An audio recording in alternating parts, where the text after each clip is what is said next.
Hey everyone, and welcome back. In this episode, we are talking about secure transactions and priority when you have a secure transaction. Who gets first dibs? Today, we're going to be focusing on who has priority if both parties are a secured party. So the basic rule of priority is if you are not a secured party, well then the secured party is going to have priority over the secured party. But what if both those parties are secured? Well, there is a basic rule, and this is outlined in section 9322A, I should say, and there are three subparts of this, 1, 2, and 3. I'm going to start in reverse order, starting at 3, meaning I will start at 9322A subsection 3, and the rule there is if nobody's perfected, then the first to attach is going to win.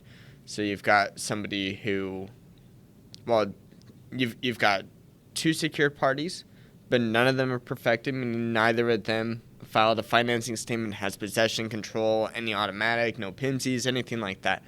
The first one to attach is going to win. Now, 9322A2 is if one party is perfected and the other is not perfected, well, then that perfected party is going to win. I mean, that's just straightforward. Perfection gives you that priority. So perfection over not perfection is always going to win.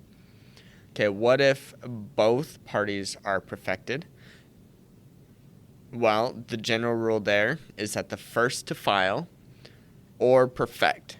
What do I mean by file? I mean the financing statement. The first to file the financing statement, which gives you perfection, or perfect by another means, meaning possession, control, whatever else might be automatic perfection. The first to file or perfect is going to win. So if both parties are perfected, then the first party who files either an effective financing statement or perfected through another means, the first person to do that is going to win. So the analysis of determining who has priority between two secured parties is first, have the parties attached to the collateral. When did they attach? The second question is, have the parties perfected? When did they perfect? And then third is there a filing of the financing statement? If so, when was that filing actually occur? Okay, so that's the general rule. A couple other things that I want to talk about is tacking incorrect information in the financing statement and then also proceeds. So let's start with tacking. Well, secured parties can tack multiple perfection methods, meaning you can have both the financing statement and have possession. And you do this to ensure that there is no gaps in perfection. Again, if there is a gap in perfection, it'll be as if they have never been perfected, which means you step out of line and you lose that priority. But you can tack multiple perfection methods to actually maintain this perfection.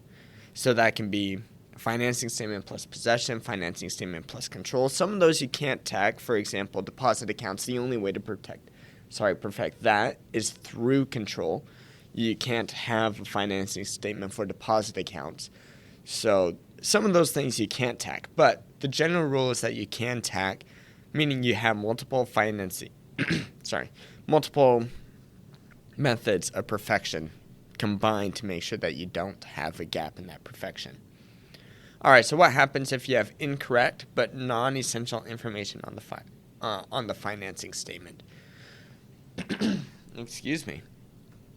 If a searcher is going to rely on incorrect, non-essential information on an effective financing statement that was approved but shouldn't have been because it has some of this incorrect, non-essential information, well, then the financing statement is going to be subordinate to the reliant searcher. So if a searcher relies on that financing statement, it's incorrect, well, then that is going to be subordinate, lesser than that searcher who ends up getting a secured transaction after that.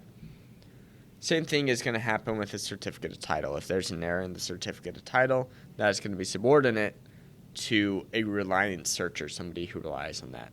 That rule is outlined in section 9338, subsections 1 and 2.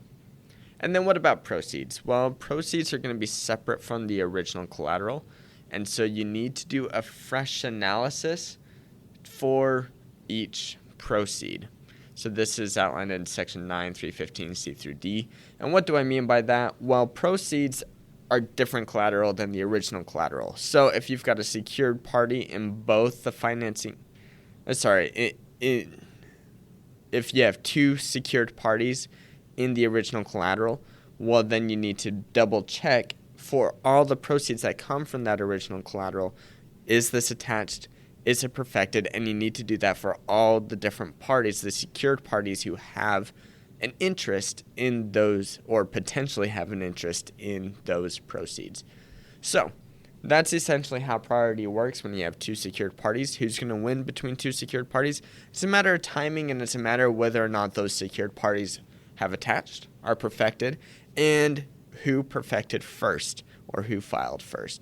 And those, I mean, it's pretty simple when it comes to winning between secured parties. But that's all that I have for today. Pretty straightforward stuff. Good stuff. I'll talk to you all later. Have a good one. Bye.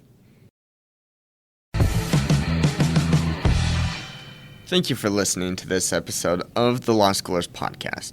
If you enjoyed the show or the material shared on the Law Schoolers website, you can support Law Schoolers by becoming a patron at patreon.com/lawschoolers. I also wanted to provide a quick disclaimer. Nearly all Law Schoolers material is unedited due to the sake of time and a desire to keep the content as raw as possible. Additionally, the material is only provided for educational purposes and is not to be used as legal advice. If the material is used as legal advice, Law Schoolers is not liable for any legal outcomes. Thank you again for enjoying the show.